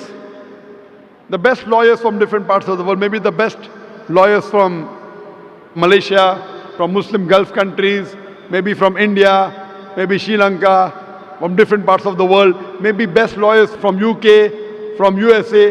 Whenever such things happen, we should file a case in the International Court of Law. I don't believe we will get justice. I know the International Court of Law is far away from justice, especially where Muslims are concerned. But at least we will put our point through. Have the best of lawyers. The person who has done the act, he should be brought to task. Even if the law will not punish him, but he'll have a hell of a time replying to it. Number one, we should have battery of international top lawyers. If required, we should hire even non-Muslim lawyers. Put a case in the International Court of Law, point number 1. Point number 2, the Muslim countries should protest officially. Through the foreign ministers of the country, they should protest through the ambassadors in that country that what has happened is wrong. Whichever country is involved in doing this act, all the Muslim countries through the foreign ministry, through the ambassador should protest, number 2. Number 3, we should give an intellectual reply to that act. Intellectual reply to satanic verses, intellectual reply to Danish cartoons, intellectual reply to Lajja or to innocence of Muslim. Strategy number 4, if we know the country involved in the act, if we know there is a dealing with the Muslim countries, there should be a ban in importing their products. The best example is during Danish cartoons, Denmark wasn't interested in listening to Muslims. So all the Gulf countries got together and they said, we banned the products of Denmark. They went in a loss of more than $1 billion. Then they wanted to sit across the table. Put a sanction against that country. If you believe in freedom of speech, we believe in freedom of using what we want. It's our wish whether we want to use Danish products or not. The moment there was a sanction against the Danish products, Denmark wanted to talk to the Muslims. This is strategy number 4. Strategy number 5, all the Muslims throughout the world should protest via email, via letters, via fax. Protest to the person who's involved, the organization involved or the country involved. At last, there should be a mass peaceful protest. There should be a show of strength, a peaceful protest, but it should be peaceful. We should not damage the property of another country, should not hurt innocent people, should not indulge in violence. It is prohibited. We should not kill anyone of the same community. As I said earlier, it is haram in Islam. There should be a mass peaceful protest. A show of strength should be there. Millions of people should gather together, but it should be a peaceful march. We should not indulge in violence. If Muslims get together and do it intellectually, inshallah, we can give a fitting reply to such things. Hope that answers the question. Thank you. Can we have the next question from the mic? Malaysia is a multiracial and multi-religious country. So if the Hudud law were to be implemented, how should we do it? The brother has a question that Malaysia is a multiracial country. If Hudud law has to be applied, how should it be applied? Brother, I don't know the constitution of Malaysia. I'm just a traveler. What Islam says, I can tell you. Malaysia, I'm not the right person to have asked. Quran says, Fas'alu ahli zikri in kuntum la ta'lamun. Ask the person who is expert. I'm not expert in Malaysian law. I have not studied the constitution of Malaysia. So I will not know what does Malaysia say. I can say, what does Quran say? Quran has given capital punishment for certain crimes. That I can comment on. For example, if someone commits rape, in Islam, it's capital punishment. People may say, oh, capital punishment in this age of science and technology, Islam is a barbaric religion, merciless religion. I normally say, and I've asked this question to many non-Muslims, thousands of them. If God forbid, someone rapes your mother, and if the rapist is brought in front of you, and if you are made the judge, what punishment will you give that rapist? Brother, God forbid somebody rapes your mother, and if the rapist is brought in front of you, what punishment will you give him? Brother? Capital punishment. Capital punishment, correct. So when I asked this question to non-Muslims, 100% gave the same reply. So when someone rapes your mother, you want to give capital punishment. When somebody rapes somebody else's mother, you say capital punishment is wrong. So in Islam, for certain crimes which involve fasad, corruption in the world, in this life, there is capital punishment. And I'm asking you the question, that before capital punishment, there's a rule called hijab in Islam, that the woman should be properly dressed up in hijab. The man, when he looks at a woman, he should lower his gaze. Surah Nur, chapter number 24, verse number 30 and 31. So in Islam, the woman should be dressed up modestly with hijab, and a man should lower his gaze. After that, if anyone rapes, capital punishment. I'm asking you the question today, you know America. People look up to America as the most advanced country in the world. Do you know the maximum rapes in any country in the world? It is USA, America. According to statistics of 1990 FBI report, every day on an average 1,756 rapes took place. According to statistics of 1996 US Department of Justice, every day 2,713 cases of rape took place. That means every 32 seconds, one rape is taking place. You know, we are in this auditorium for the past 3.5 hours. Already 350 rapes may have taken place in USA since the time we are here. Since the time we are here in this auditorium, 350 rapes may have taken place in USA. I'm asking you the question that if we implement the Islamic Sharia in USA, that every lady should wear the hijab, the man should lower his gaze. After that, anyone rapes a woman, capital punishment, death penalty. I'm asking you the question, will the rate of rape in America, USA, will it increase? Will it remain the same or will it decrease? Brother? Decrease. Decrease, correct. You implement the Sharia, you get results.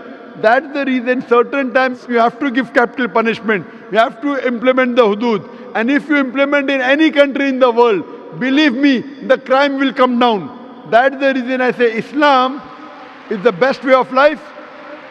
That's the reason the least rate of rape in any country in the world, it's in Saudi Arabia where this law is practiced. I don't know what law is practiced in Malaysia, but if you implement this law in Malaysia also, inshallah the rate of rape will come down. Thank you.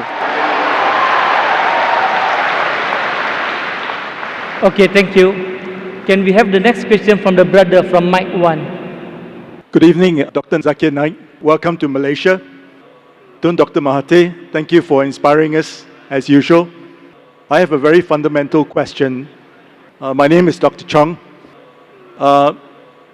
Is it wrong for a man who knows nothing about Islam to convert simply because he wants to marry a Muslim woman?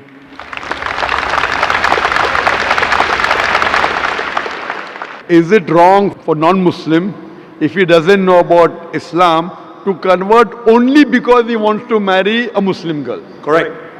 Is it wrong? Brother, it is not recommended, but it's not wrong, it is correct because he's coming closer to the truth. Better would be that the person reads Islam, understands Islam, and accepts it and then marry, rather than he's only converting for marriage. But even if he converts only for marriage, you know, many a time love is blind. But that may be one of the stepping stones for coming towards the truth. So if he only converts because of marriage, as long as he practices Islam after that, no problem. But better would be he reads Islam, understands, accepts it, and then marries, rather than only for namesake become a Muslim and then marry. But many a times I know personally, many non-Muslims who only accept Islam because of marriage, but later on they become practicing Muslims. Main important is the end result. If the end result is if he converts for namesake, but after a few years practices Islam correctly, then no problem. But better would be he understands the religion, accepts it and then marries. But even if he accepts it without understanding, as long as he practices correctly, there is no problem. Hope that answers the question. Thank you. Do we have a question from the brothers, mic at the back, non-Muslim brother? Hello, good evening. This is Sunny from China. My question is about the positioning of women in Islam.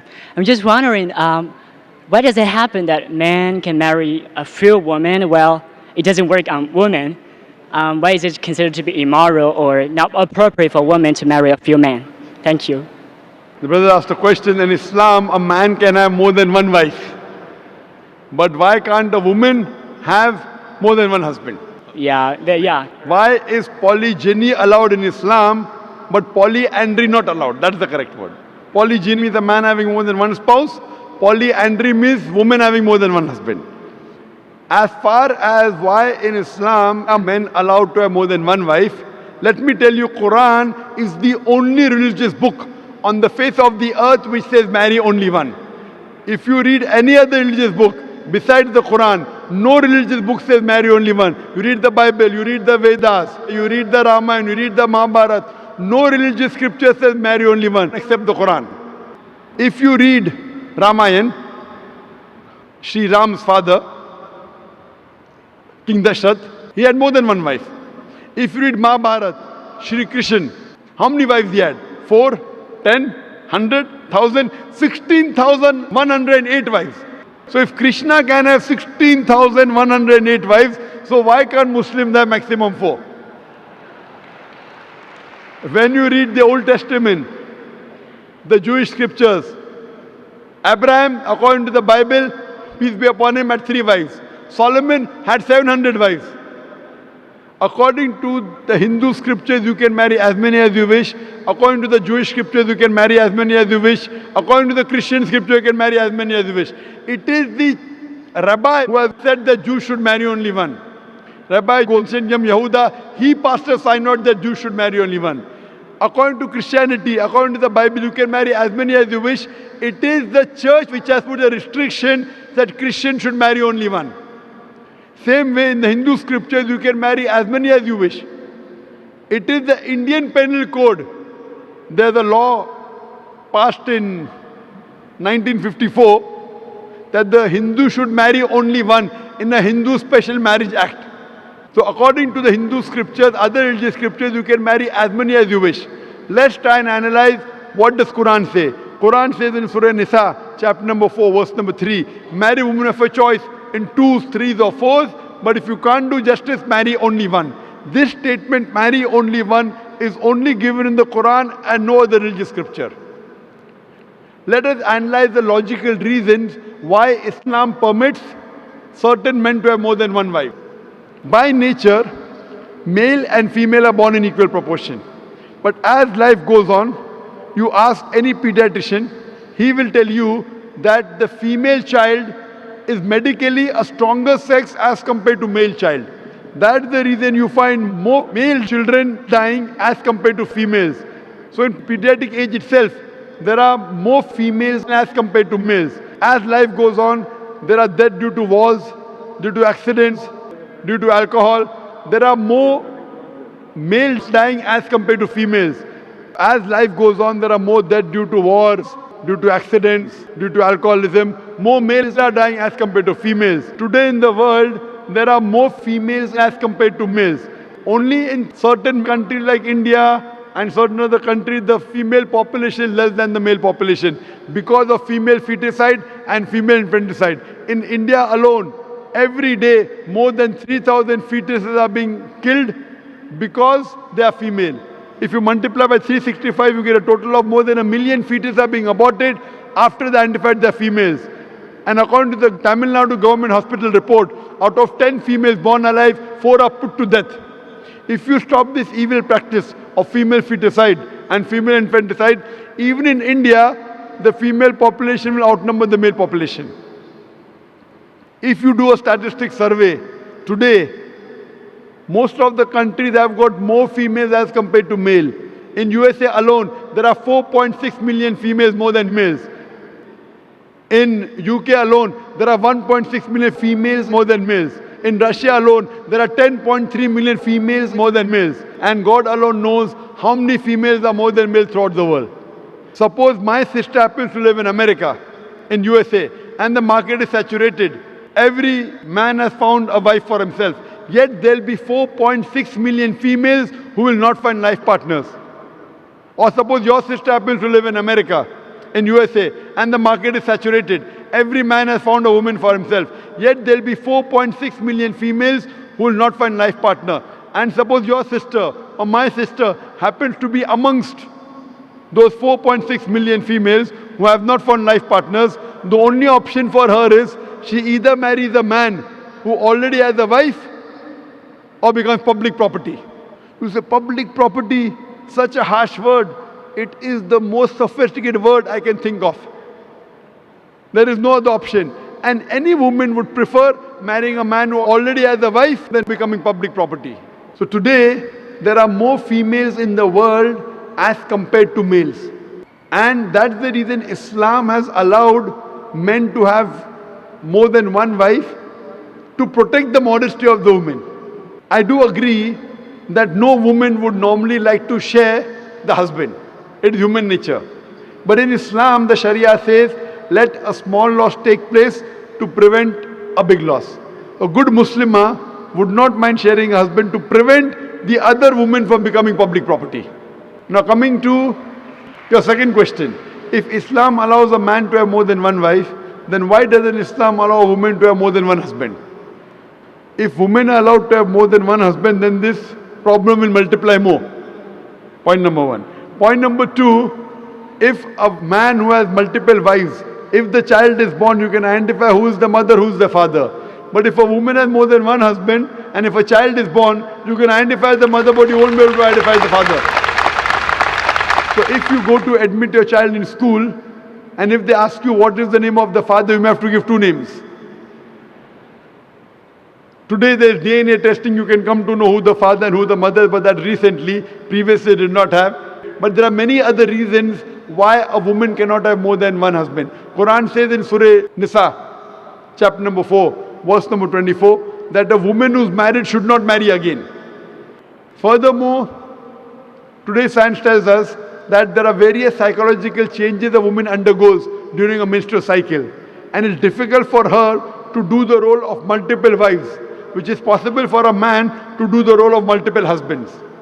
Furthermore, today science tells us that if a man has multiple sexual partners and all are loyal to each other, there is no medical problem. But if a woman has multiple sexual partners, even if all are loyal, there are chances of sexually transmitted diseases, STD and VD emerging. So that's the reason this sexual transmitted disease will emerge if a woman has multiple sexual partners, and it can be transmitted back to the husband. That's the reason in Islam, a man is allowed to have more than one wife, but a woman is not allowed to have more than one husband. Thank you. Can we have the next question from the brother? Good evening. My name is Mahisan. I'm from Singapore. I work for a shipping company as a superintendent. I'd like to thank you and the organizers here for giving this opportunity. My question is, suppose if only Muslims are sent to heaven immediately after death, before Judgment Day, what will be the position of good non-Muslim souls such as Gandhi and Mother Teresa, who are jihadis in their own rights for their own beliefs? Thank you. The brother asked the question that if Muslims die, immediately they go to heaven. What about good non-Muslims like Gandhi and Mother Teresa? What will happen to them who are jihadis in the right? Point number one, the moment a Muslim dies, he doesn't go to Jannah. That's a misconception. After a human being dies, he goes into barzakh, dormant. All the human beings will be resurrected on the day of judgment. After the day of judgment, all those who pass the test will go to Jannah. All those who fail the test will go to hell. All the people who claim to be Muslims will not go to Jannah. The criteria to go to Jannah is given in Surah Al-Asr. And regarding a question, what will happen to those non-Muslims who are good like Mother Teresa and Gandhi, etc.? When I was in school, I did my ICSE. There were 6 compulsory subjects you had to pass in. 6. Mathematics, English, Science, Hindi, Geography, History. I am asking you a question. I pass in 5 subjects, 100 out of 100. In one subject, Science, I fail, I get 10 out of 100. Will I pass under 10?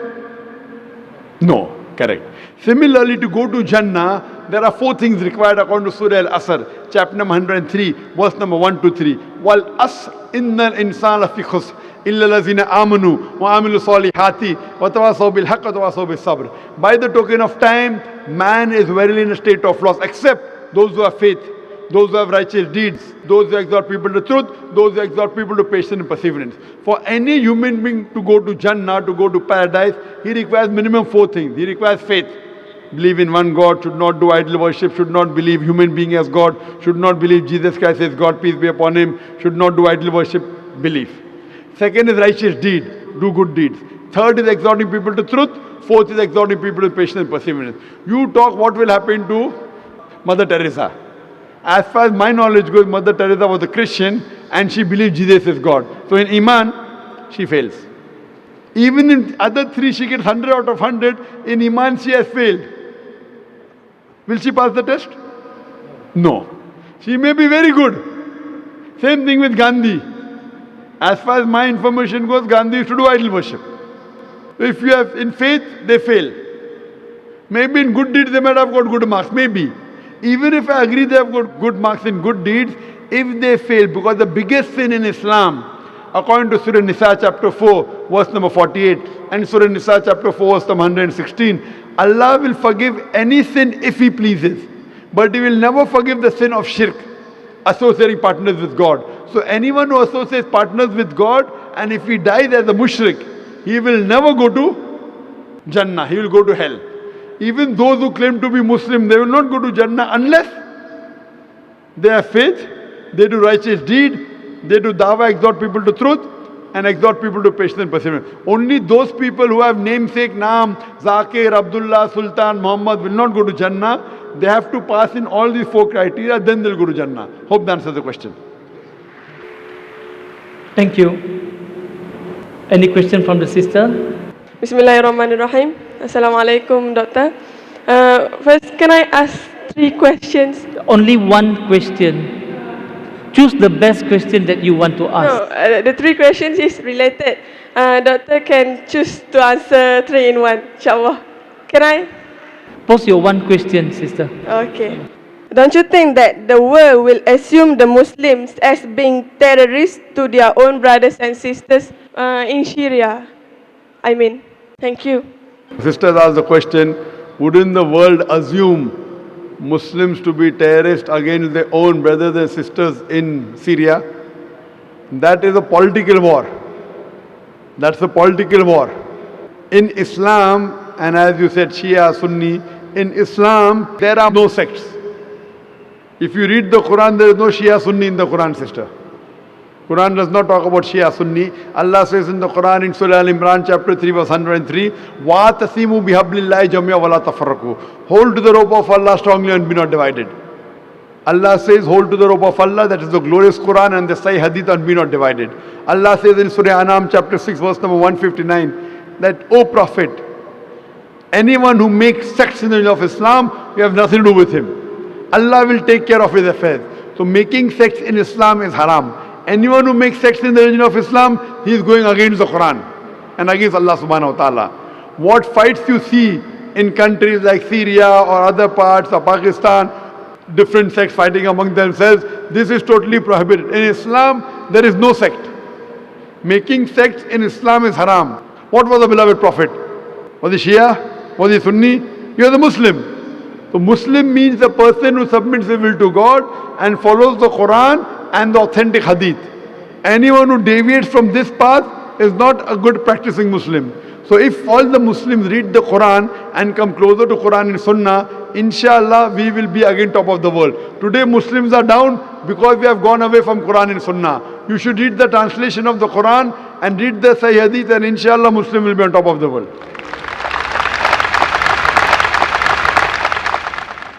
Thank you. We will take the last 3 questions.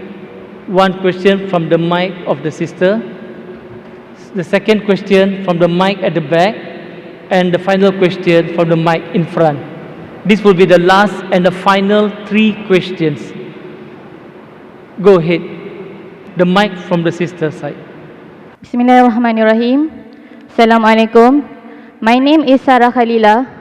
I have one question from my non-Muslim friend. She said that Jesus had claimed himself to be God. In John chapter 13, verse 13, Jesus said that you call me teacher, and rightly so, for that is what I am. So what is your opinion? Thank you. Sister said that Jesus Christ, peace be upon him, said in the Gospel of John chapter 13, verse 13, that I am your teacher. Yes. So he is the teacher. So teacher doesn't mean God. And every messenger at his time was a teacher. Moses, peace be upon him, at his time he was a teacher for the Bani Israel. Jesus Christ, peace be upon him, was a teacher. So where do I disagree? Prophet Muhammad sallallahu alaihi wasallam was a teacher. What I said, point out a single unequivocal statement in the Bible where Jesus Christ, peace be upon him, himself says that I am God, or where he says worship me.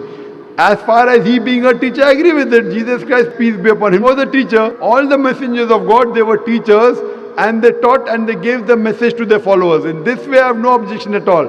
What I said, that Jesus Christ, peace be upon, never claimed divinity. He never said he was God, or never did he say worship me. Hope that answers the question. Thank you. Question from the brother's mic. Yes, carry on, brother. Hello, good evening. My name is Sivam. I'm from Malaysia. I'm actually been all over the world to do the best to get the most peaceful mind for all over the brothers. Okay, I have a company in Malaysia which have all the people working with me, including Africans, Pakistanis, Bangladesh, Thailand, and few other countries. What I find here, I would like to talk, I will be very pleased to, and thanks to you all to give me opportunity as a last talk. I was following up these for around 8 years, you know. So why am I disappointed here now? When you talk about the peace, it should not come from only the word. It should come from the activities. Okay? The major things going on in the world is not in the way of peace. You must understand the most peaceful language is come from love. What is going on in the Middle East now?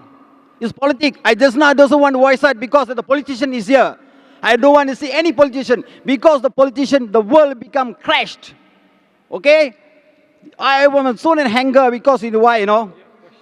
So my question here is very, very clear. You cannot deny it.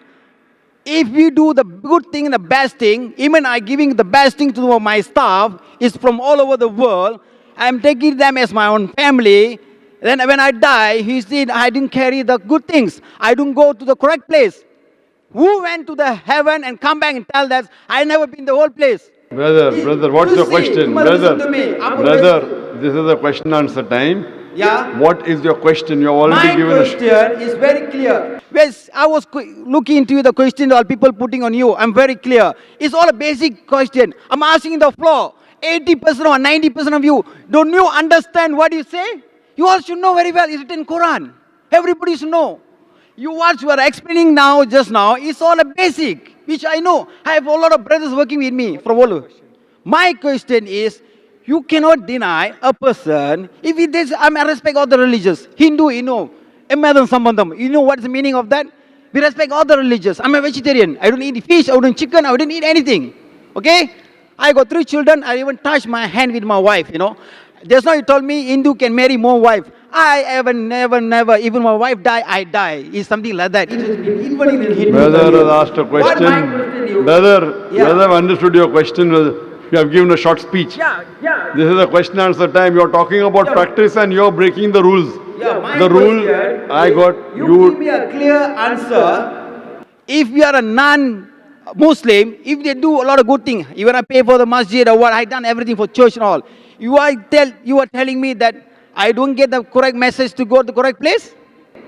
Brother asked the question that if a non-Muslim gives charity, etc., and he said that, will you go to the correct place? Your question is everything garbled. You have to ask simple question. You are giving short speeches that you should not read book, you should practice Middle East, you have family. You said so many words, but there was no clear-cut question. A question should have a question mark in the ending. What I'm trying to say is very simple. Can you give me the answer? If non-Muslim, good things, even give our life to Muslim, we didn't do the best for you all. Even when I die, many people say, it's very pity we're not Muslim. Is this correct answer? Brother is asking that if a non-Muslim does good things like he has given charity, so when he dies, will he go to heaven or hell? That's what I understand. Brother, the answer I already gave earlier. When you sit for an examination, like when I sat for my 10th standard ICSC, there were 6 subjects I had to pass. Science, English, Hindi, history, geography. I had to pass. If I get 100 out of 100 in 5 subjects, and one subject, science, I get 10 out of 100, will I pass? I will fail. So similarly, the criteria to go to Jannah, to go to paradise, is you should have faith, number 1, righteous deeds, exhort people to truth, exhort people to patience and perseverance. You may be a righteous person, you may be giving charity, etc. But if you don't have faith, if you don't believe in the one true God, if you don't worship the true God, you fail the test. So for you to pass, you have to pass in all the 4 criteria. Iman, that is have faith, believe in one true God, should not do idol worship, should not believe in false gods. Number 2, righteous deed. Number 3, exhorting people to truth, that is dawah. Number 4, exhorting people to patience and perseverance. So you, if you do not believe in the one true God and do not worship Him alone, associate partners with Him, under no circumstances in the next life will you pass, you will fail. Hope that answers the question. Thank you. Can we take the next question, the last and the final question from the mic in front? Assalamu alaikum, Dr. Zakir Naik. It's a truly an honor to meet you finally in Malaysia. I've flown from all the way from England. I did book my ticket to Wembley to see you, but unfortunate, it didn't happen. But what I would like to ask you is, when are you going to England next to give the word of peace to all the Londoners? And when would you like to clear your name? And what are you doing about it to go there? Jazakallah. That was the question, when am I going to London to give a speech? And what am I doing to clear it? Brother, when your Home Secretary allows me, I'll come. Or when your government allows me. Or maybe when your government changes. We have filed a case in the High Court, in the Court of Appeal, in Supreme Court. We had the best of lawyers. We hired Tony Blair's wife, Cherry Booth, Matrix Chamber. We had Max Clifford, best. Though the lawyers told me 99.9% you will win, I knew 95% will lose. I know the judiciary system very well. So, we put our point across. Now, only way we have, we can go to the European Court. Anyway, regarding me coming, I don't have to come physically. I'm coming by satellite every day to UK. That's right. We are there on B-Sky-B. On B-Sky-B, every day I'm giving a speech throughout the world. 100 million people are watching, mashallah. I don't have to come physically there. I'm only not allowed to come there. But my satellite, mashallah, Peace TV English is there, Peace TV Urdu is there. And mashallah, 100 million people are watching. So yet we are giving the message of peace, and we pray to Allah subhanahu wa ta'ala that may He give hidayah to the people.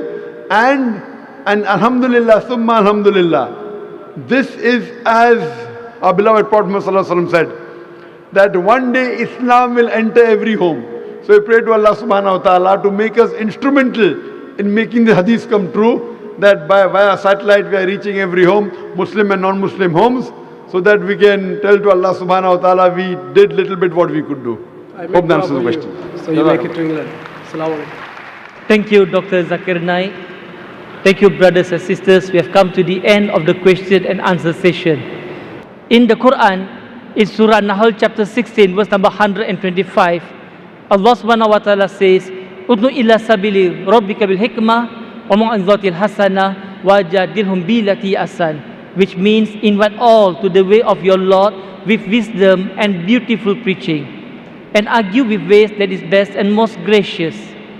In my conduct as a moderator tonight, if I did not observe those rulings, I apologize. The weakness is from me as a human being, and Islam teaches us to strive to do the best. With this, I pass the mic to the MC for the night, Brother Abu Sharis. Thank you, Brother Shah, for kindly moderating the question and answer session. We also thank Dr. Zakir Naik for such comprehensive and complete answers to such open and frank questions from the audience. I am sure my brothers and sisters in Kuala Lumpur here today will agree with me, these were one of the most interesting, frank and open question and answer sessions we have ever seen. Alhamdulillah. It is time now for us to depart and hope that we meet again. We dua that inshallah Dr. Zakir Naik will have good health so that he can continue doing da'wah and islah. And we hope that he was happy during his stay in Malaysia, and despite his busy schedule, he will give priority to Malaysia to come back again, inshallah.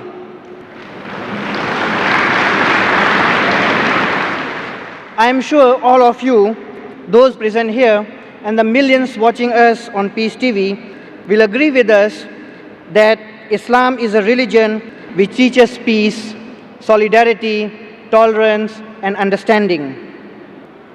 With this, we come to the end of our program today. Drive safely.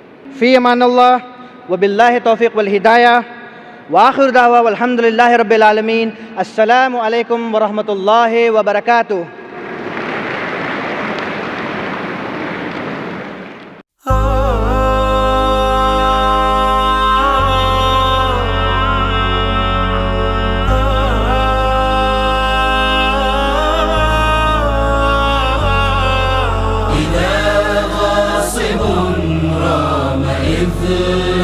لنا فإنا إلى الذل لا نستكين ووعد الإله أكيد لنا بنصر قريب وفتح مبين